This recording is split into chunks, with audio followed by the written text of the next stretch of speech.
All right, next level, I'm gonna go ahead and take a break for a bit, get some sleep, and then I'll come back.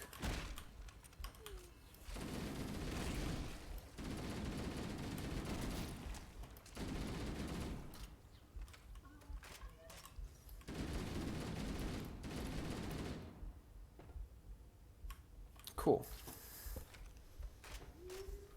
We should be a little over halfway done with this level, anyways. Apparently, the big valley level was like the longest level in the game. I had no idea. It felt like a long time, but after a while, the levels kind of run together, so I didn't know whether it was multiple levels or one long one.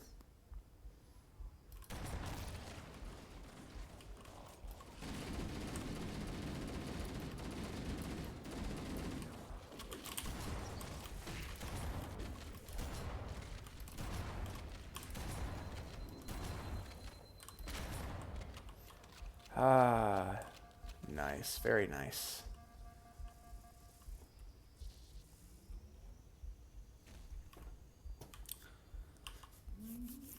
See, these are the kind of games, like, Halo's the kind of game I'd love to see a spiritual successor for. Because, like, there are so many. Uh-oh. You're bad.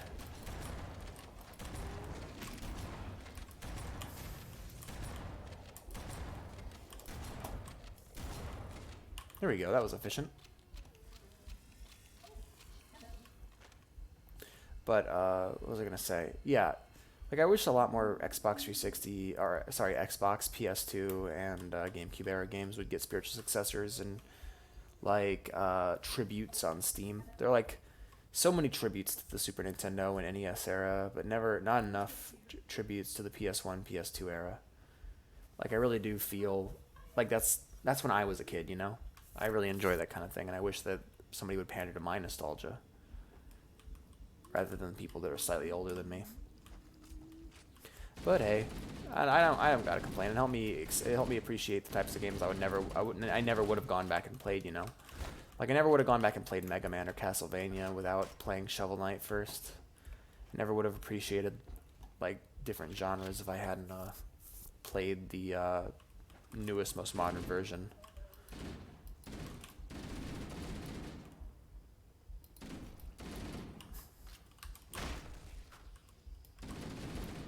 However, it would have been nice to have some pandering done for me and be able to enjoy some of those games. But a lot of those games are still around today. It's a lot harder to recreate those, and there's a lot less demand, I guess. Uh oh, that's progression.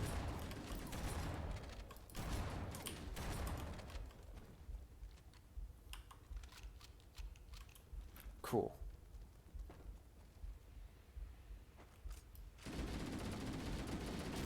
There we go.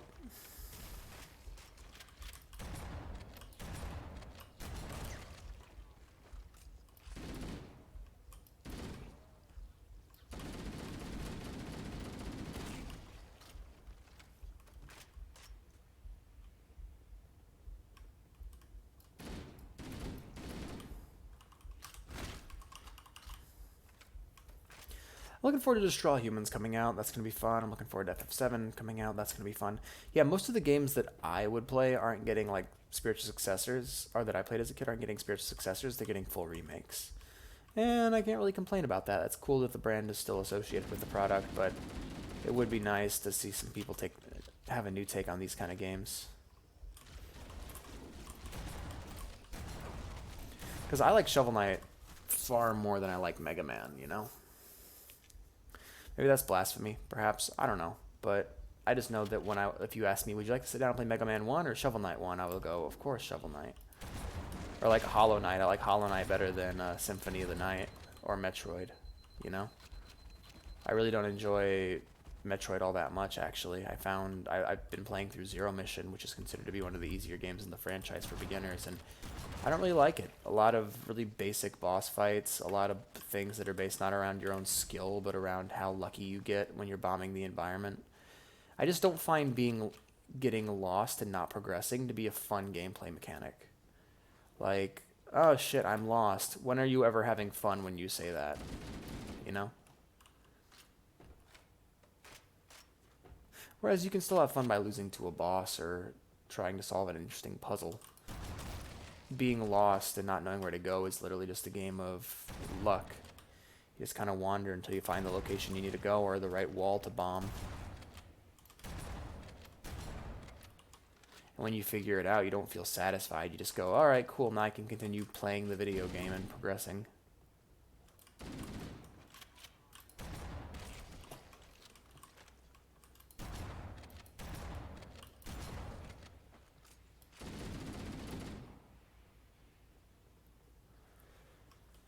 Oh god, hurry the fuck up. But yeah. I like the style of Metroid. I like the music. I like the enemies. I don't know, some boss fights are too easy or either too hard because they have one solution. If you don't do that solution, you lose. I'm actually stuck on Meta Ridley right now in Metroid Zero mission because I don't think I have enough power missiles to beat him. And I may just have to start over or go back to a previous save hours earlier, which is a shame.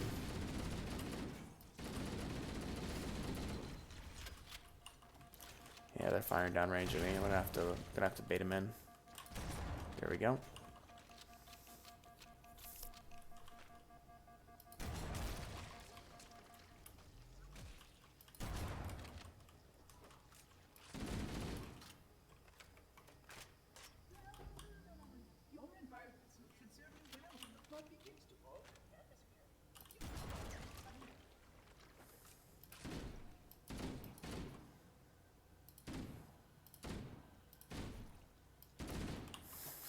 Alright, cool.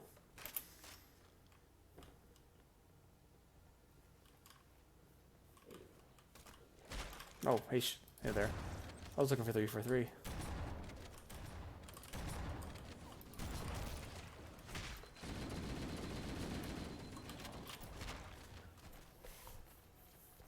Alrighty. I can't keep playing. I'm way too tired. I'm gonna go take my nap, and I will be back in a bit. Alrighty. Well, turns out I can't stream this part. I took a bit of a break, decided to just go and lay down for a bit, catch up on some sleep, try to get a good way I can get a better stream going for you guys, and come back, and sure enough, I can't stream. Just OBS says no. So that's fun. I'll have to look into that later. Hopefully the problem just goes away with time. I'll leave it alone for now because I haven't thought of any solution. Because it's not the stream key. I've connected directly to Twitch. I tried changing the I tried resetting the stream key multiple times, and screw it. So this one is a channel exclusive. You enjoy that. And now I'll work on finishing this game.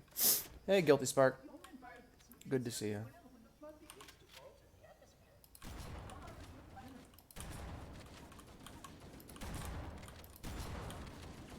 But yeah, I got some rest, caught some Z's, had some bad dreams. Things went, I don't remember what the dreams were about, I just remember not liking them. But yeah, I'm back now, playing Halo. But yeah, if you're on video, you can't even tell, like, because the way I edit this will be like, I'll literally just round a corner, pause the game, go, I'm gonna go take a nap, and then immediately be back. So it's literally not gonna be noticeable at all. People who watch are just gonna know that the stream had to go down. And I'm kind of glad I went to sleep because I don't know how I would have reacted to like being that tired and having the stream go down while I'm doing it. Tech support's like the worst thing in the world. Like not the job or like the act of doing that job, or people who are in tech support. I mean literally having to do anything technical where you just have to like troubleshoot shit.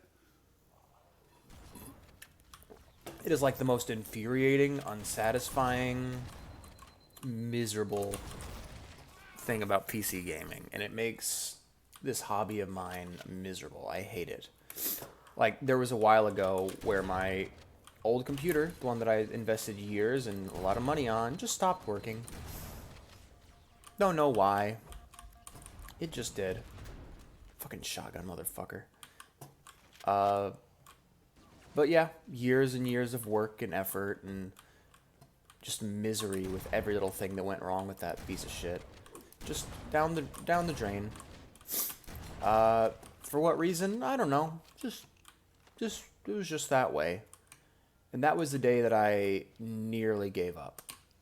I nearly gave up on PC gaming altogether, or I went from I gotta fix this to fuck this to fuck this, I'll just buy a laptop, and if when the laptop goes dead, I'll buy a new laptop. And that's kind of where I am now. I'm at a point now where I'm not where I was, where I would be happy to crack open the PC and do some, modifications and stuff.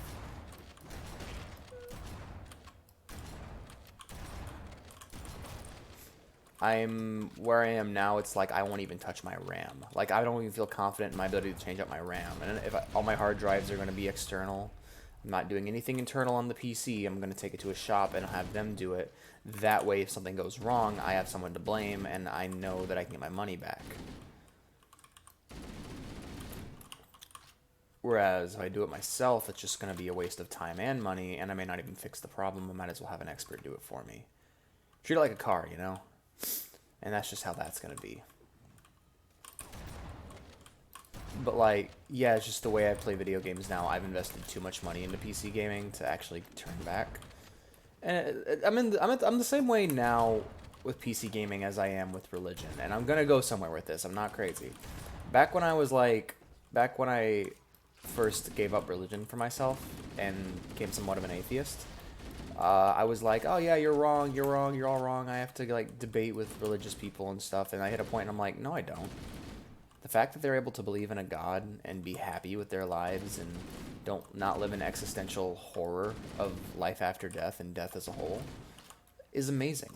And that the fact that they're happy with that is an amazing thing regardless of what the truth is. Because, I believe what I believe in and I believe it's the truth. However, what has that gotten me? It's made me nothing but horribly, horribly sad, and it's given me anxiety that will never go away.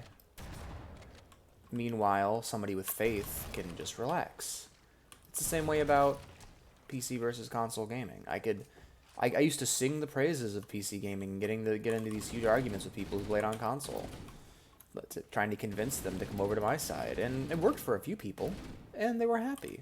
However, I hit a point where I just realized that it wasn't worth it, If you're able to play on your Nintendo Switch or your PS4 and you're happy, who am I to tell you otherwise? I mean, there are objectively better ways to do things. Some of the parts, huge chunks of the PC, like playing on PC, is objectively the better way. However, when your PS4 shits the bed, and that's a big if actually, because consoles tend to last longer. When your console shits the bed, you're not going to have to break the bank and take money away from things like food and groceries and your car and your kids, things that actually matter, rather than these dumb video games. You're not going to have to take money away from that to spend on your PC. Whereas if you own a PC and you need to fix it, you're SOL, my friend. Hopefully my repair shop option will help mitigate some of the issues, but I don't know, there are some major problems with PC gaming, and I'll go over them here actually, because I've been thinking about them for a while, and there's three big ones. There's complete lack of ease of access is the big one. To having to wait for specific exclusives. There's a lot of waiting involved when you play on PC. If you want to play a certain game, it will get ported. You just have to wait for it. And whether or not it's an official port or it's an emulator, it will eventually come to you. But if you're the kind of person who likes to play a game when it comes out, you're going to want to own at least one other console.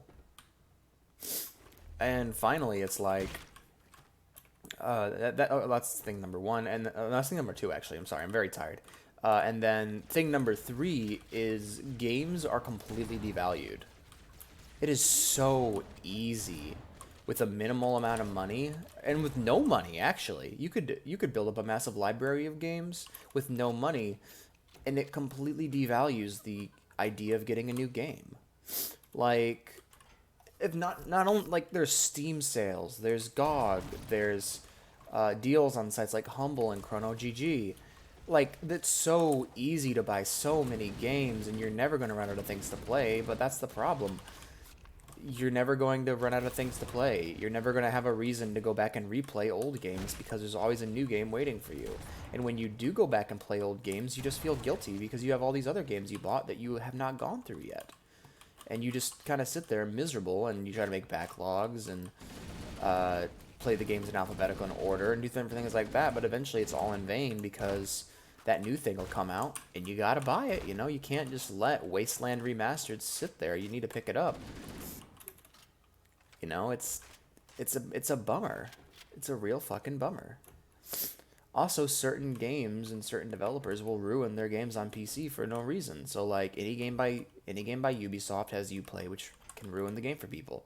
There's DRM like Denuvo, which ruins the game for certain people. Whereas if you buy a game on PS4 or 360, you have a certain guarantee of quality. You have a guarantee that the game will just work and you can just play it. Sure, it's easy. It's harder to buy all the DLC and stuff, and if you disagree with somebody's business practice, the only way you can make sure that that developer doesn't get money while still being able to enjoy the game is to buy it used rather than pirate it or buy it from G2A. But at least you can just play the game. You don't have to like mess around with settings. I can't tell you how many times I buy a game, I go to start up a game ready to play it and just have to fiddle with settings for a long ass time to get it to where I want to be because I have a certain set level of standards for what I want. Meanwhile, you put in a game and you put, so for example, Knights of the Old Republic is a great game. I've hated it. I hated it for the longest while because the PC version was so fucked up. You'd go to put it in and you have to install multiple fan patches. You'd have to tweak multiple settings, and that's like even if you can get it to work, you may have to play the entire game with no cutscenes. And you just you might just have to play a lesser version of the game, and at the end of the day, you go to the Xbox One, and you can just put the fucking game in the system, and it plays as it should. Perfect. I love it, and I just wish I had that with the PC sometimes. It's really frustrating. It's really quite frustrating to deal with this kind of thing. But at the same time, if I'm playing a game and I don't like part of it on the PC, I can change it. Or at least I have the option to change it, or the potential to change it. If I play through a really difficult RPG and I don't like the build of my character and it's just old and it doesn't have a reroll system on console, I'm shit out of luck. On PC, I can at least install a mod or edit an INI file. Thank goodness.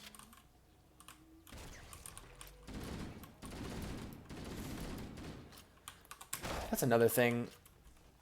I think all RPGs should have a reroll option for at least one reroll in an entire playthrough, but that's just me. Maybe there's things against it, and it does make your choices matter a lot less when you're putting your character together. But that's just what I think. Anyhow, it's like there are benefits to both, and honestly, I honestly think you should do both. If you want to if you want to have a good time playing video games, the place you want to start, of course, the first thing you want to get is a PC. Like that's where you're going to get most of your games. It's where most of your gaming is going to stay.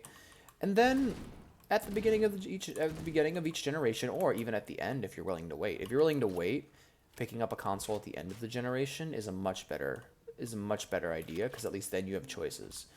I would recommend purchasing one console at the beginning of the generation and sticking with it. So in your best bet's usually a Nintendo system because you know those exclusives are never coming to anything else. Meanwhile, Sony games are starting to come to PC. So right now I'd recommend getting the Switch because you know those exclusives are never coming to anything else, and Nintendo exclusives tend to have a certain level of quality to them. I would say PlayStation exclusives are your next spec. If you already have a Switch and you want to get another system or you don't want it, I would recommend the Xbox One next because, again, it's like the PC where it has long-lasting value because of its backwards compatibility. Whereas the PS4 has a lot less exclusives than the Nintendo Switch, a lot more than the Xbox.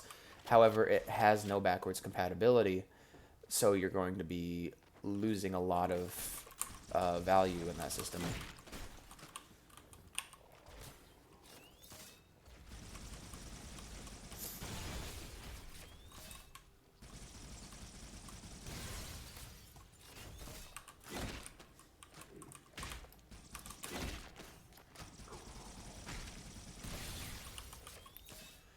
Better than nothing, I guess. I'd much rather have an assault rifle. But yeah, in terms of value, each of the systems I think offers their own thing.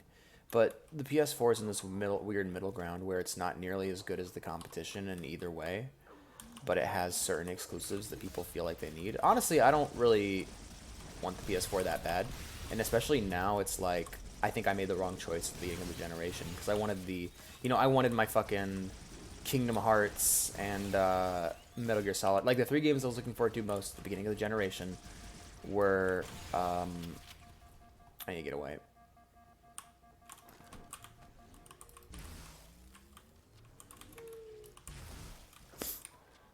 Were Final Fantasy 15, Metal Gear Solid 5, and Kingdom Hearts 3. And in my personal opinion, all three of those games thus far have been disappointments.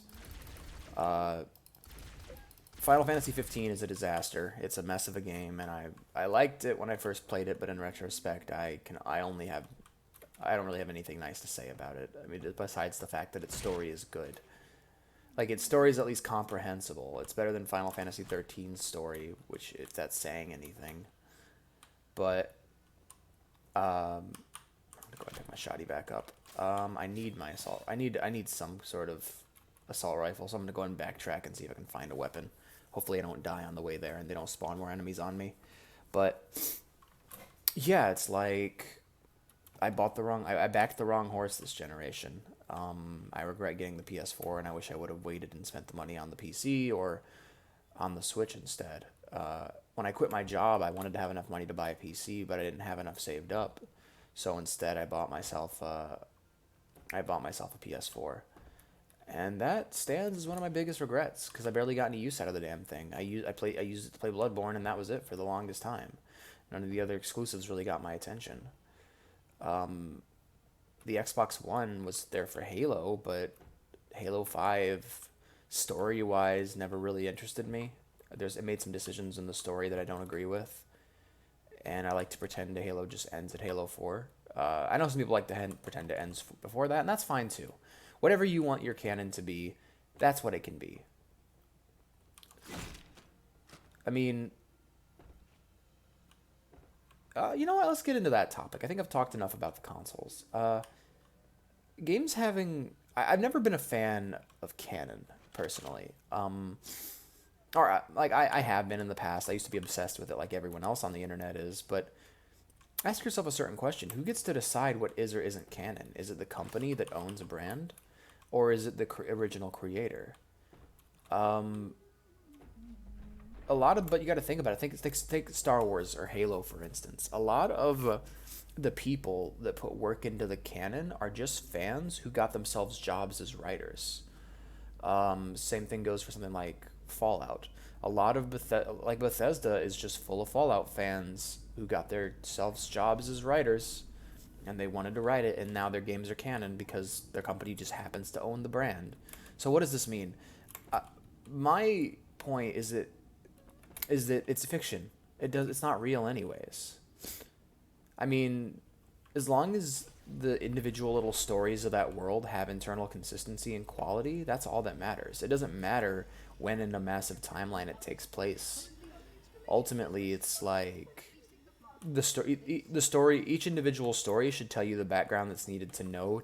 So, if you say something like, let's say I'm reading a Star Wars story, and they go, "Hey, this story, and this story all happened." Like there are Star Wars stories that will make reference to the Clone Wars. There are stories that will make reference to other books. All I need to know is, as far as this story is concerned, these are the books that I need to know and the ones that matter. Doesn't mean I need to go read those books. No, I just need to know that if I have read those books, those are the events that are being considered canon, not any others, and any others are ultimately irrelevant. So Star Wars, for instance, the only places we have that are places that are canon that really matter is that I care about. For example, are the original trilogy, Clone Wars, and well, I mean, now there's not even a rock of canon. If there's a story that's written without regards to another piece of the story, like for example, the original Clone Wars cartoon, it does not. sync up well with the new Clone Wars cartoon at all. And that's okay. You can still enjoy it. It doesn't need to sync up. You know what events it's referencing. As far as that story is concerned, the things that matter are the original trilogy and the prequels, or the first two prequel movies. That's it. As long as you have that as a point of reference, that's all that matters. Sure, I mean, we like to put together our little timelines and provide meaning to things that were probably meaningless in a story.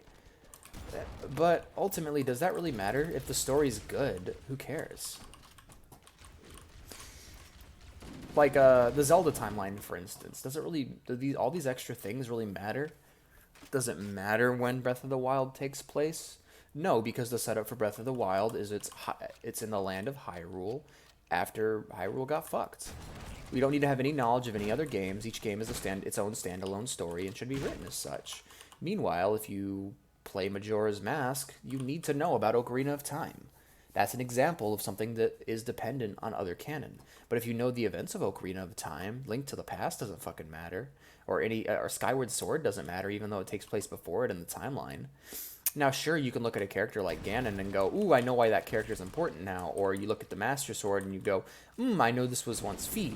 For me, it made me care less, but I just don't like Fi. But, yeah, it doesn't matter, ultimately. I had this happen to me recently in regards to Halo. I remember watching reviews of Halo Reach going, oh, this game's good because this and this and this, and it's really bad because it negates this book I read called Fall of Reach. And I'm like, oh, okay, does that mean Fall of Reach is better? And they're like, yeah, Fall of Reach is much better. And I go, okay, I'll read Fall of Reach. And I read Fall of Reach, and